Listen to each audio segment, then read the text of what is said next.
dip it in with my tongs and put it in like this, and it's ready to go. And then what I do with what's left is I just carefully, actually, normally when nobody's looking, You're not that careful? No, I just pour it over top, and I try to, I don't know, for some reason I don't want to pour it all over the pan. So I just kind of put the last little bits over like this, and then that's it. Wonderful. Yeah. All set. Now we can put it in the oven? Yes, but what we're going to do, if you were to make this whole recipe, we would just hold off for a minute because we need to use the oven to roast up our peppers. And then once that's done, because we'll have that on broil to do our peppers, and you'll see it's just very easy.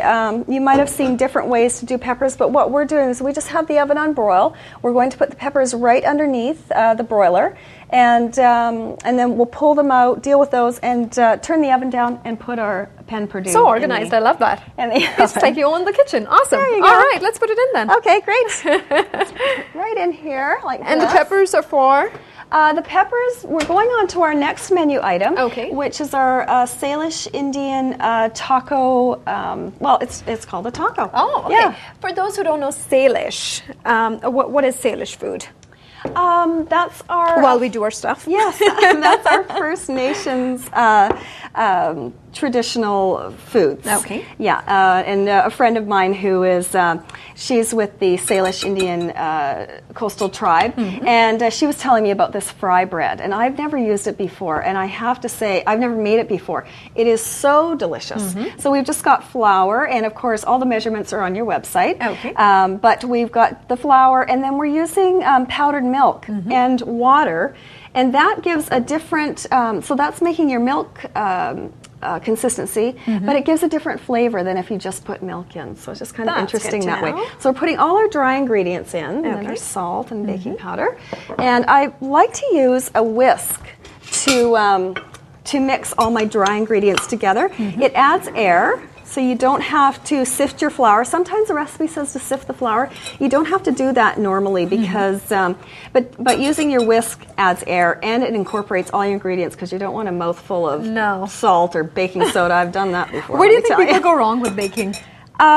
With baking, it's a science. You have to follow the directions. With cooking now, when we're putting the toppings on, you can put whatever you want on. Exactly. But with this part, we have to be careful. Stick to the recipes. Yes, absolutely. And here we have our butter. Okay. So we're just going to throw that in. And that's salted butter, or is it? Pastry knife. If not, then my hands are nice and clean, and I'm going to use my hands because honestly, do it the old traditional way. It's true. Your hands are your best tool in the kitchen. So we're just going to break it up. There we go. Yep, just like this. I'm just breaking it up a little bit. You can cut your cubes into a little bit smaller if you like, and it's important that the butter is, or you can use shortening as well, but it's important that it's cold because then you'll get a flakier, a lighter product. Okay, yeah, that's good to know. If it's room temperature, then it gets a bit oily and you don't have quite, it gets a little bit heavy. Your finished product gets a little bit heavy. Oh, okay. But that's okay too.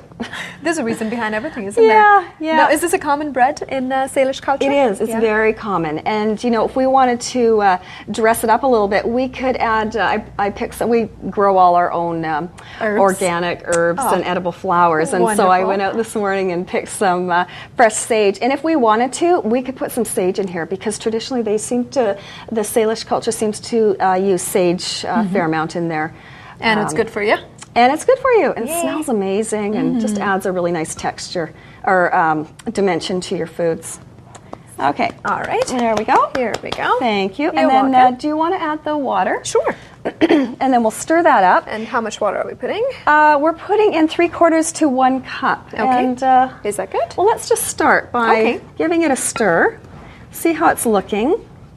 So you can start with 3/4 of a cup and then just see if you need more. Yeah, we're needing So besides native food, your catering company, what kind of foods do you make normally?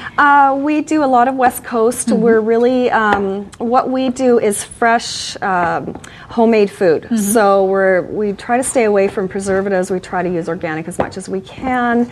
Yeah, so it's, and we love to do the nouveau cuisine, but it's food that you recognize. Like we like to keep the integrity of the food. Like if we're doing